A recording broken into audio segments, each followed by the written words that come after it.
Hi everyone, it's Andrea from Quilting for Four. Today I'm going to take you on a tour of my quilts. I'm pulling them all out from the cabinet, I'm pulling them from around the house, and I'm going to show you all the quilts that I've made, or at least the ones that I've kept thus far. I actually end up keeping most of my quilts because I quilt for my four children, and because I have a love of seasonal quilts, I tend to keep all the seasonal ones because I switch them out throughout the house.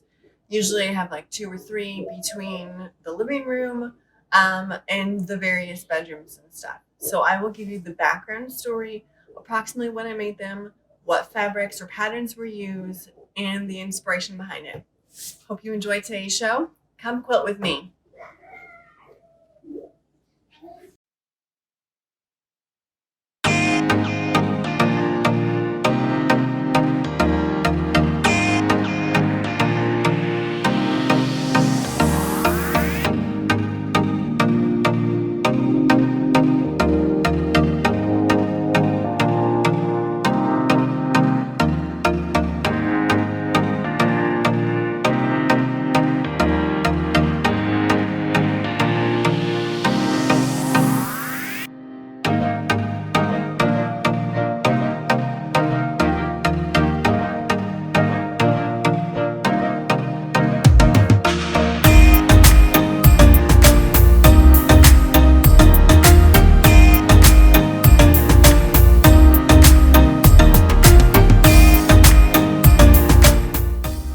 Hey guys, I took a while to set up all of these quilts, but we did it. So for reference, this fence is 90 feet long.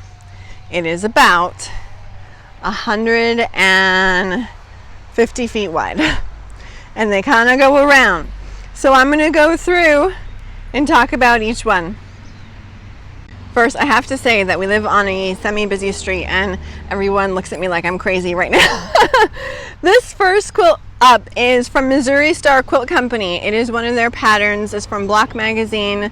I can't recall the name right now, but I will put it up on the screen. I love this quilt. This was a picnic quilt. I wanted to make a quilt that would get used at swim meets and swim practice and at the park. So it has a nice black background, so it can get grass stained and dirty and it doesn't matter. We have used it for picnics and they get ketchup on it, and I just dab a Q-tip and with bleach and it cleans up fine. I sent this one out to be quilted by Knot and Thread. I loved the flowers on it. The fabric is Bonnie and Camille. I actually think it's probably one of their only lines. No, I've done a couple of their lines, but it's one of their plain lines. I've done a Christmas one too.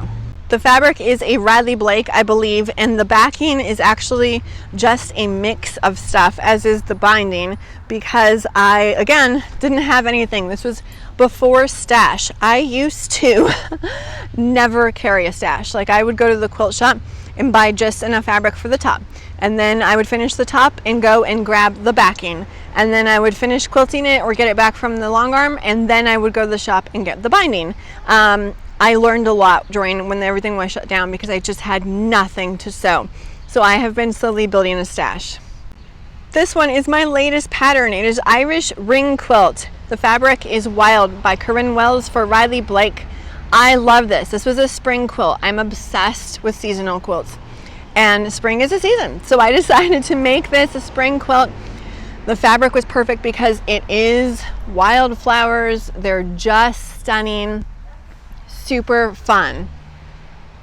The binding on this is a Lella Boutique Folktale, and then I used a flannel sheet. I often buy flannel sheets from Target when they're on clearance and save them for backings. They make great inexpensive backings. I quilted this one myself with just a large grid, and I love the simplicity. This is my Starglass Quilt. The love I have for this pattern is just immense. It was when I decided randomly to get back into pattern making. Not randomly, I mean, I had been thinking about it. I kind of dabbled in it starting in September 2019.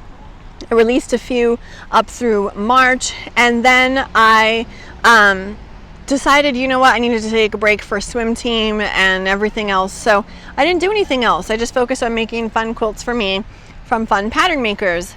And then in December, I wanted to use up my Christmas scraps. So I came up with this pattern, and I decided I would go ahead and sell it. This particular version is using art gallery, soften the volumes. They had asked if I wanted to make a quilt for their lookbook, and I was thrilled to be working with them and to get featured in a lookbook. And I made this quilt. It was just beautiful. I had always wanted to make a neutral quilt. Always, because I love neutrals in my home. I knew this was going to go for my bedroom. I tend to make quilts for specific places, and I knew this one was going to be in my mostly neutral bedroom. I did the quilting myself, just super simple lines. It's just one of my favorite quilts. It has a special meaning. This quilt is another pattern of mine. It is called Ombre Day Quilt. It was meant for beginners because it's such a fast quilt, and it's also good for advanced quilt makers because, or quilters I should say, because it's just so fast, and sometimes we just want a project that can be done quickly. This is one of them. It's just squares and wide sashing. It starts out light in the corner and comes dark. It was a super fun quilt to make, and I quilted it myself. I do most of my own quilting. I have fallen in love with the Walk books by Jackie Gehring, Walk and Walk 2.0. They have been my everything. Okay, this is the other version of Ombre Day Quilt. This one we have it hung the opposite, so it's going from dark to light. Again, I quilted this on my own. These are made with Art Gallery Pure Solids. They are super soft. If you have not quilted with Art Gallery before, they are just a whole other feel, and they're just really soft. Flannel backing on this one, and then this one over here is the Art Gallery Blenders collection, which I also love because they're solid reading, but they've got a subtle print on all of them, and their blenders can also go with many of their lines in addition to their solids. This one is a made up pattern. I just kind of winged it because my son wanted an airplane jet quilt. When I was making the kids Halloween quilts, he didn't want a Halloween one, he wanted airplanes and jets. So I went ahead and just came up with this idea of a simple plaid in addition to the prints using them. And oh, look at the breeze, how pretty is that? Backing for this is a minky fabric. I use Shannon fabrics. They are stunning and so soft. I actually use minky and faux fur minky more often than I do regular backings because the majority of our months here are very cold. And then this was quilted by Caitlin at Knot and Thread. It was just a really fun grid design that sort of reminded me of the plaid.